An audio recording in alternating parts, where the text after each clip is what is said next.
रानी मंझा, ऐसा लग रहा है कि अब हमारा जाने का समय आ गया है। अब हमारी मृत्यु नजदीक है। इतना ना। महाराज, आप ऐसा क्यों कह रहे हैं? मैं भी आपके साथ ही मरूंगी। मैं आपके बिना क्या करूंगी? रानी, तुम्हें नहीं पता है, अब मुझे ध्रुव तारा दिखना बंद हो गया है। मेरे पिता ने मुझसे कहा था कि जिस दिन तुम्हें ध्रुव तारा दिखना बंद हो जाएगा, उस दिन तुम्हारी मृत्यु हो जाएगी। महाराज, आप मुझे छोड़कर नहीं जा सकते।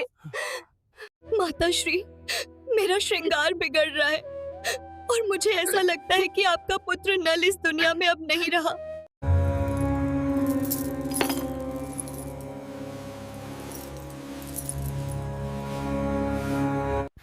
हाँ तो दोस्तों, आज हम आपको फिर से नल पुराण इतिहास के माध्यम से एपिसोड 4 में सुनाने जा रहे हैं कि ये बात उस समय की है जब कंपिलगढ़ का युद्ध हो चुका था और अपने माता पिता की जेल को छुड़ा करके राजा नल ले आया। ये उस समय की बात है। होता क्या है?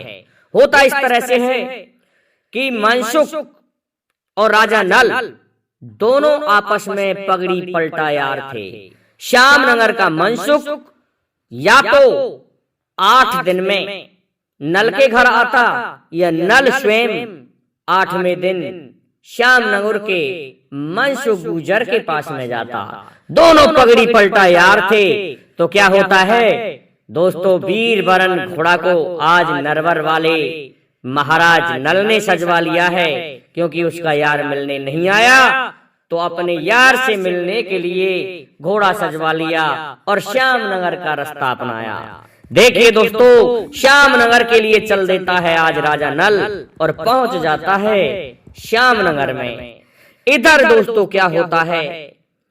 क्या होता है? बड़ी अच्छी बात होती है कि रानी मंजा राजा प्रथम के पास में जाकर के कहती है कि अब तो बुढ़ापा है और बुढ़ापे में पत्नी का एक धर्म होता है कि वो जितनी भी सेवा अपने पति की कर ले तो वो सबसे बेहतर है। दोस्तों इस बात से कहने लगी है महाराज, मैं आपकी कुछ सेवा कर लूं।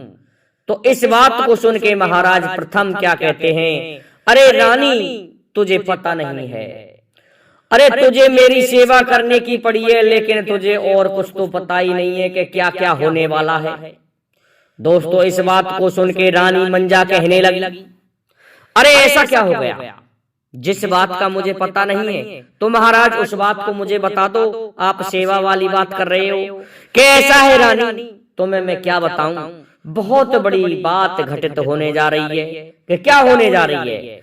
कि ऐसा है, मेरे पिता मुझसे कहा करते थे कि पुत्र तुम प्रत्येक दिन नहा धो करके पवित्र होकर के शाम के वक्त, रात्रि के समय और दिन में ध्रुव तारे को जरूर निहारते रहना। दोस्तों ध्रुव तारा अटल सत्य होता है। कहने लगी तो फिर इससे क्या होगा?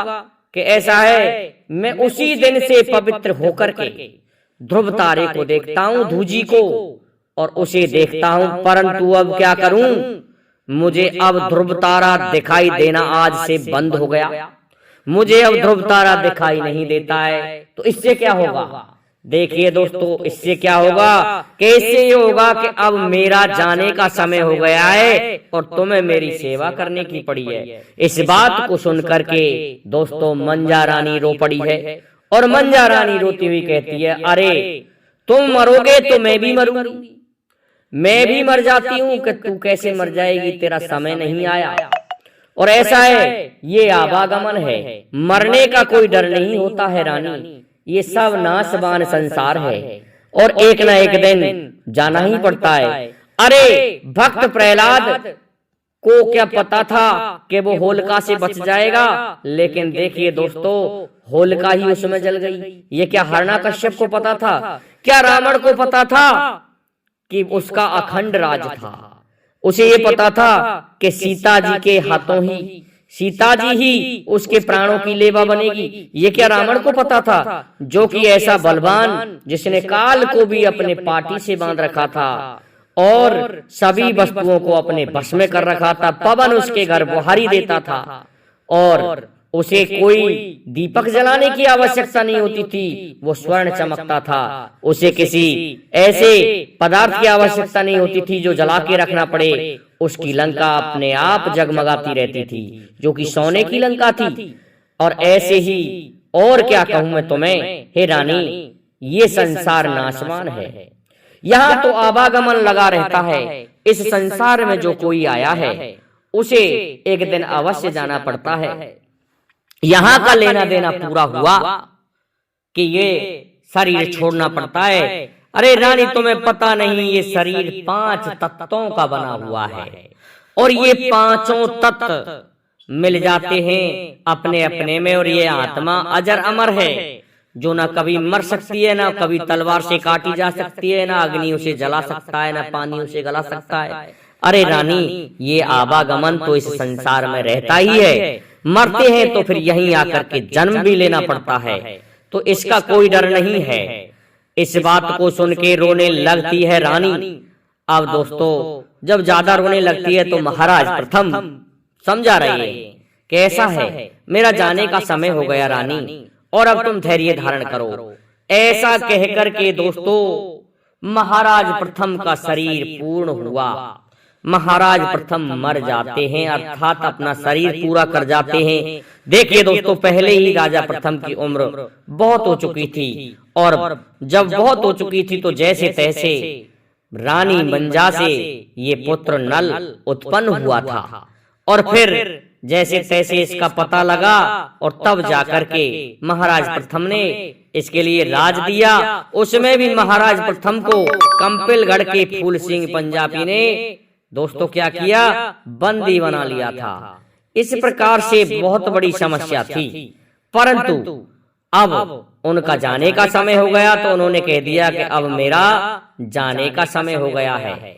तो देखो क्या होता है दोस्तों, इस प्रकार की बात से मर जाते हैं, अर्थात अपना शरीर 5 तत्वों में विलीन कर जाते हैं महाराज, और रानी रोने लगती है। जब रानी रोने लगी तो गजमोतनी ने आकर के देखा कि उसकी तो सासू माँ रो रही है। सासू माँ विलाप कर रही हैं कि मुझे छोड़ करके अकेला, और आज तुम चले गए हो। अब मेरा सहारा इस दुनिया में कौन है? तुम ही तो महाराज मेरा एक सहारा थे, और तुम ही मुझे इस दुनिया में छोड़ के चले गए। अब मैं कैसे धैर्य धारण करूं? दोस्तों, आ जाती है गजमोतनी और आकर के अपनी सास को देखती है, और देखा कि उनके ससुर मर चुके हैं। अब तो दोस्तों उसने क्या किया, रानी गजमोतनी ने बुला लिया एक दीवान को, और दीवान से कहने लगी कि ये ऐसा है, तुम्हें बताना नहीं है, तुमको श्यामनगर के लिए जाना है, और वहां जाके ये नहीं बताना है राजा नल के लिए कि तुम्हारा पिता मर गया है। उससे यही कहना है कि तुम जल्दी से नरवरगढ़ को वापस चलो। दोस्तों, दीवान आज चल देता है एक ऊंटनी पर सवार होकर के, एक सांडनी पर सवार होकर के। दोस्तों, जा रहा है इधर से दीवान, एक सिपाही जा रहा है, और रानी और गजमोतनी विलाप कर रही है। दोस्तों, श्यामनगर का जो मनसुख गुजर था और राजा नल, दोस्तों मैंने एक भाग में सुनाया तो इस तरह से है कि ये चावलों से पैदा हुए। हो सकता है चावलों से पैदा हुए होंगे, लेकिन आगे कहीं हमने कुछ ऐसा भी पढ़ा था कि ये 2 आमों से पैदा हुए हैं। चलो कहीं से भी पैदा हुए, लेकिन दोनों गुरु गोरखनाथ की वजह से ही पैदा हुए थे। गुरु गोरखनाथ के पास में ही तो लेकर के रानी मंजा को महाराज प्रथम गए थे, तभी तो नल उत्पन्न हुआ था। और इसी प्रकार से महाराज जो थे मनसुख गुजर के पिता, वो जो थे वो भी गुरु गोरखनाथ के पास गए थे, तब जाकर के मनसुख गुजर पैदा हुआ था। इसलिए इन दोनों की मित्रता थी, और उस मित्रता में क्या कर रहे थे दोस्तों, दोनों चौपर सार खेल रहे थे। चौपर सार खेल रहे थे, लेकिन कहते हैं दोस्तों, जब कोई बात होती है तो वो अपडारी ही घटित होती है। अरे बाजरे के पेड़ को दोस्तों गाटर के स्थान पर लगाया जाए तो क्या वो पट्टियां साध सकता है? नहीं। ऐसे ही चौपर सार खेलने से क्या अपशकुन का पता नहीं चलेगा? राजा नल चौपर सार खेल रहा है, लेकिन अचानक से राजा नल के नेत्रों से नीर की धार, अश्रुओं की धारा बहने लगी और अश्रुओं की धार बहने लगी। खूब रोक रहा था और उसी समय एक खून की बूंद चौपर पर आके पड़ी। दोस्तों, कहने लगा राजा नल खड़ा होकर के, हे वीरन, हे मित्र, पगड़ी पलटा यार मेरे, तुमने ध्यान नहीं दिया, मेरे अपशकुन हो रहे हैं और मैं नहीं रुकूंगा। निश्चित ही नरवरगढ़ में कोई न कोई घटना घटित हो गई है, कोई न कोई घोटाला हो गया है, इसलिए मेरे नेत्रों से अश्रु नहीं रुक रहे हैं। मैं नरवरगढ़ को अभी जाता हूँ। दोस्तों, मनसुख कहने लगा, तो मित्र तू चलेगा तो मैं क्या यहाँ ठहर जाऊंगा? ऐसी बात है तो मैं भी चलता हूँ। दोस्तों, दोनों मित्र सवार हो जाते हैं अपने अपने घोड़ों पर और सवार होकर के दोस्तों उन्होंने नरवरगढ़ का रास्ता लिया। उधर से वो जो दीवान था वो चला आ रहा है। देख करके आता हुआ नरवर वाले को दोस्तों अश्रुओं की धारा बहने लगी और अपनी सांडनी को पुचकार करके बैठा लिया है, जौकार लिया है उस ऊंटनी को। आए और आकर के दोस्तों कहने लगे नरवर वाले भूप महाराज नल, अरे भैया नरवर वाले दीवान सिपाही, तू ये बता, अरे कोई मेरी राजी खुशी तो सुना, क्या नरवरगढ़ में सही चल रहा है? सभी राजी खुशी तो हैं। लेकिन दोस्तों वो दीवान कहने लगा, नहीं महाराज नल, मैं कहे बिना नहीं मानूंगा, नहीं तो आप मुझे दोष देंगे। मैं बताता हूँ आपके लिए। क्या कहने लगे हैं आज दीवान कि सुनो महाराज नल, ऐसा है भैया, मेरी आंखों से बह रहा है नीर और मैं झूठ कभी नहीं बोलता। तुम्हारे पिता का पूरा हुआ शरीर, तुम्हारे पिता महाराज प्रथम जा चुके हैं इस संसार से, अपना शरीर पूरा कर चुके हैं। ये सुनकर के दोस्तों दोनों मित्र रोने लगते हैं और आते हैं भाग करके नरवरगढ़ में। नरवरगढ़ में जैसे ही पहुंचे तो वहां दोस्तों जमघट जमा हुआ था, नर नारी रो रहे थे, विलाप हो रहा था। दोस्तों रानी मंजा रो रही थी। इस प्रकार से वहां जाकर के मनसुख ने और नल ने देखा। दोस्तों छाती भर आई आज राजा नल की और कहने लगा कि जाते समय मैंने मेरे पिता के दर्शन नहीं किए और ना ही मुझे मेरे पिता ने राजपाट के बारे में कुछ बताया, ना ही कोई नीति बताई कि किस प्रकार से चलाया जाता है राजपाट। मेरे मन में यही खेद रह गया। इस पर मनसुख कहने लगा, अरे भैया तू एक बात बता नल, ऐसा विलाप तो अज्ञानी लोग किया करते हैं। अरे जिनके हृदय में जिन्होंने ज्ञान का दीपक जला लिया है उन्हें इस बात का कोई सोच नहीं होता।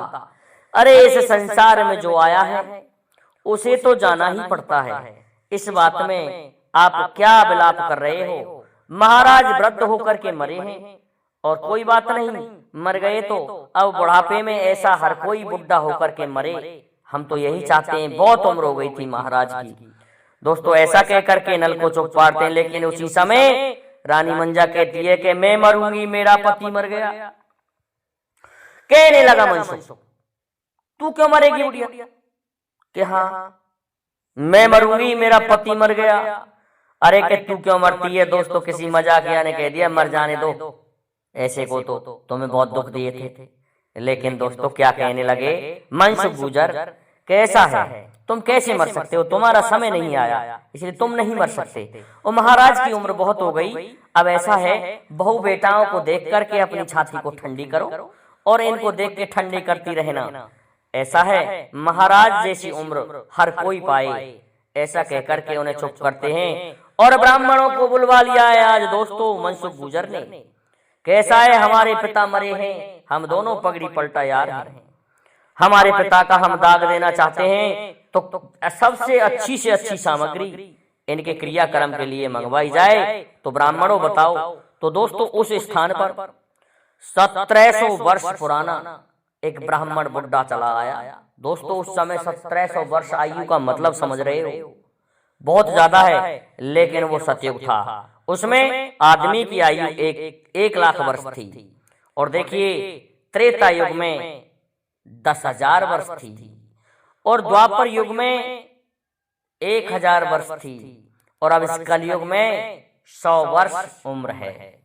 तो 1700 वर्ष पुराना ब्राह्मण कहने लगा, कैसा है, आपको बीरम वन के लिए जाना चाहिए और बीरम वन से मलियागिरी चंदन को काट करके लाना चाहिए, जिससे आपका नाम अमर होगा और आपकी अक्षय तेग है महाराज नल और मनसुख। तो इस तरह से आपका पिता सुखी रहेगा और स्वर्ग को तो जाएंगे ही महाराज, सबसे उत्तम दाग माना जाएगा। दोस्तों इस बात को सुन करके कहने लगते हैं, दोस्तों भुजदंड फड़कने लगते हैं और दोनों वीर कहने लगे कि मैं जाता हूं। मनसुख गुजर कहने लगा, मैं आज कटवा करके चंदन मलियागिरी बीरम वन से लेकर के आऊंगा और महाराज का दाग लगवाऊंगा। इस प्रकार से सजरा आए दोस्तों मनसुख। जैसे ही मनसुख गुजर चंदन वन के लिए रवाना होना चाहता है तो उसी समय महलों से गजमोतनी आ जाती है और गजमोतनी कहने लगी, अरे देवर जी को क्यों भेज रहे हो, आपको जाना चाहिए। दोस्तों राजा नल कहने लगा, हो गई अपने देवर की तरफ, ठीक है हो जाओ अपने देवर की तरफ, मैं जाता हूं। तो क्या करता है राजा नल, अपने घोड़े पर जीन रखता है, घोड़े को सजवाता है, 7 धार के खंजर को हाथ में लेता है, धनुष बाण लेता है और दोस्तों चंदन काटने के लिए कुल्हाड़ा साथ में रख लेता है और चल देता है। अब तो दोस्तों घोड़ा जा रहा है तो कहते हैं लोग, डोला वाले तो इस तरह से कहते हैं कि उड़ गया घोड़ा नरवरिया का, अमर पंख दही फैलाए, काले बादल की लालिन में जैसे कला कबूतर खाए। दोस्तों पर वीरवरण घोड़ा था। वीरवरण घोड़ा इतना तेज घोड़ा था कि आकाश में भी उड़ सकता था। इस तरह से उड़ते हुए पहुंच जाता है चंदन वन में राजा नल। और क्या होता है दोस्तों, वहां पहुंच करके उतरते हैं दोनों और देखते हैं कि चंदन कहां मिलेगा। दोस्तों चंदन वन क्या, उस वन का नाम था बीरम वन, जिसमें चंदन के वृक्ष थे।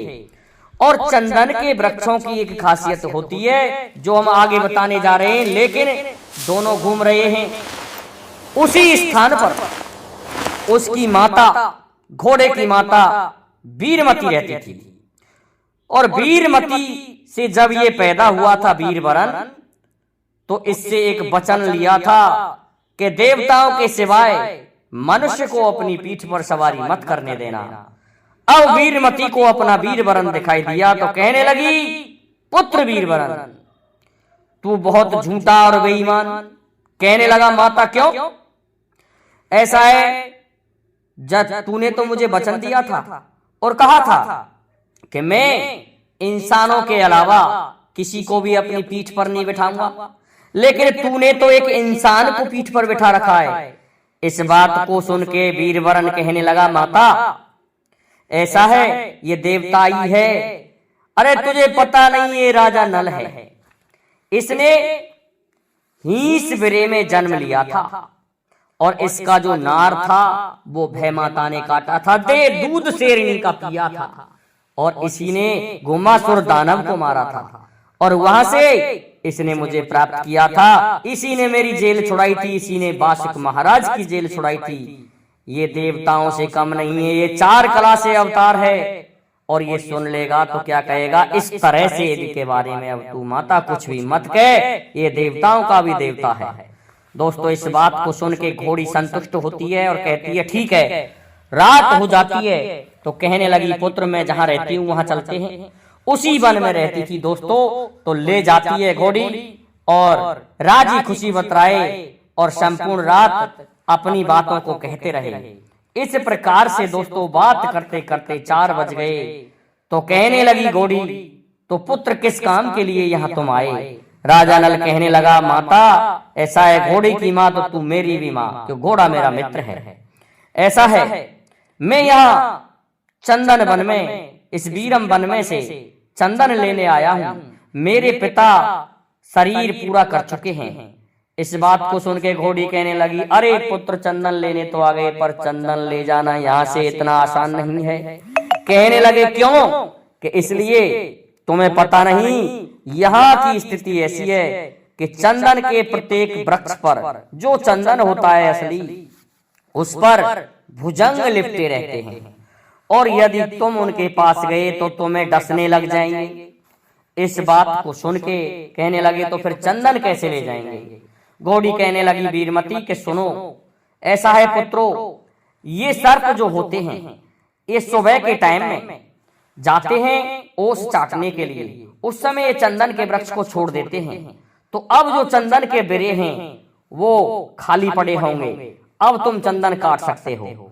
दोस्तों, सभी सर्प चंदन से दूर चले गए ओस चाटने के लिए, और उस समय वीरवरण घोड़ा और राजा नल चंदन काटने के लिए वीरम वन में पहुंच जाते हैं, और वहां जाकर के बिरे में से चंदन काट लेते हैं, और काटने के पश्चात गट्ठर बांध लेते हैं। और क्या होता है अब देखिए दोस्तों, होने का कोई पता नहीं होता कि उसी समय जैसे ही राजा नल उस गट्ठर को उठाने लगा तो किसी ने उंगली में डस लिया। अब तो दोस्तों राजा नल वहीं पड़ा रह जाता है और कहने लगा, मैं सो जाता हूं। मान की इस तरह से क्यों? कि हाँ, अब देख रहे हैं कि ये तो सो गया, 1 घंटा सोया, 2 घंटा सोया, लेकिन जागा नहीं। तो कहने लगा घोड़ा के ये तो मारा गया, और भाई गजब हो गया, मेरा मित्र मर गया, अब मैं क्या करूं? घोड़ा विलाप कर रहा है दोस्तों आज जंगल में कि ये तो देवों का देव, इसको मार कैसे सकता है कोई, लेकिन सर्प ने इसको डस लिया है। इस तरह से घोड़ा परेशान था, विलाप कर रहा था और कह रहा था, यदि कोई इस नरवर वारे की लाश को मेरी पीठ पर रख दे तो मैं नरवरगढ़ में पहुंचा दूं। लेकिन वह रखने वाला कौन था? इधर क्या होता है, काफी समय बीत चुका था, क्योंकि एक रात तो पहले ही गुजर गई और दूसरा दिन हो चुका था, लेकिन चंदन नहीं आया। और सतमंती औरत नगमंती अर्थात वो गजमोतनी कहने लगी, उसका श्रृंगार बिगड़ने लगा और कह रही है कि आज तो मेरे गजरे के जो बाजूबंद हैं वो बार बार सरक रहे हैं, माथे की बिंदिया गिर रही है और मेरे जूड़ा बार बार सरक रहा है, मैं आज क्या करूं? और मेरे हाथों की मेहंदी आज अपने आप हटती जा रही है, और मटर मोतियों की जो माला है, मोहन माला, वो भी टूट रही है, और मेरी जो करदनी है उसकी कील बार बार फूट रही है, क्या करूं, मेरा श्रृंगार बिगड़ रहा है। इस तरह से सोच रही है। आती है और अपनी सासू माँ मंजा से कहने लगी, माँ ऐसा है, मुझे तो ऐसा लगता है मेरा श्रृंगार बिगड़ने लग गया, और मेरी ये दाहिनी आंख बार बार फड़क रही है, मुझे तो ऐसा लग रहा है कि ये मुझे ले जाके ही छोड़ेगी। हे माँ, मेरा श्रृंगार बिगड़ रहा है, मैं मर जाऊंगी या फिर मैं मानू नहीं। मुझे तो ऐसा लगता है ये मेरी बात झूठी होने वाली नहीं है, मेरे पति इस दुनिया में नहीं रहे और वो इस संसार से वो भी जा चुके हैं, मैं और तुम दोनों समान हो गई हैं। इस बात को सुन के रानी कहने लगी, ये तो गजब हो गया, पर कोई ऐसा है इस दुनिया में जो मुझे मेरे बेटे की लाश से मिला दे। गजमोतनी कहने लगी, इस संसार में माता ऐसा कोई नहीं है जो तुम्हें तुम्हारे बेटे की लाश लाके दे दे। ये केवल मैं ऐसी हूं जो तुम्हें तुम्हारे बेटे की लाश दे सकती हूँ, क्योंकि मैं 14 विद्या निधान हूँ और मैं ही ला करके तुम्हारे लिए लाश दे सकती हूँ। इधर दोस्तों राजा नल के महल में क्या क्या अपशकुन हो रहे हैं कि देखिए, जो किले की तोप थी वो उल्टी हो गई, और जो कचहरी का तख्त था वो उल्टा हो गया, और जो खम्भ था वो अपने आप फट गया। इस तरह से जो कलसा टके हुए थे बड़ी बड़ी बुर्जों पर वो उल्टे होके गिरने लगे। इस तरह से महल में अपशकुन हो रहे हैं और सोच रहे हैं आज गजमोतनी कि अब तो महाराज नल भी इस दुनिया में नहीं रहे। दोस्तों कहने लगी, माँ मुझे आज्ञा दे दो। तो मंजा कहने लगी, इन बातों की क्या आज्ञा, जाओ अपने पति की लाश को लेके आओ।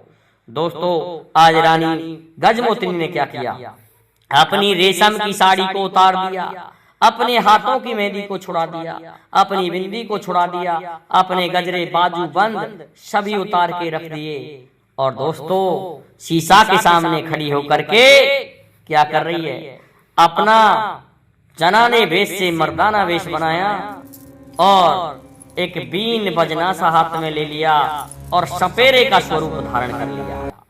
और सपेरा बन के क्या होता है दोस्तों, जा रही है। अब तो दोस्तों रोती हुई जा रही है रास्ते में, लेकिन 14 विद्या निदान थी। इस कारण से बैठ के जब वो पहुंच रही है तो 14 विद्या निदान का मतलब होता है 14 विद्याओं में एक चीज और होती है कि वो आसमान से उड़ के भी जा सकती है।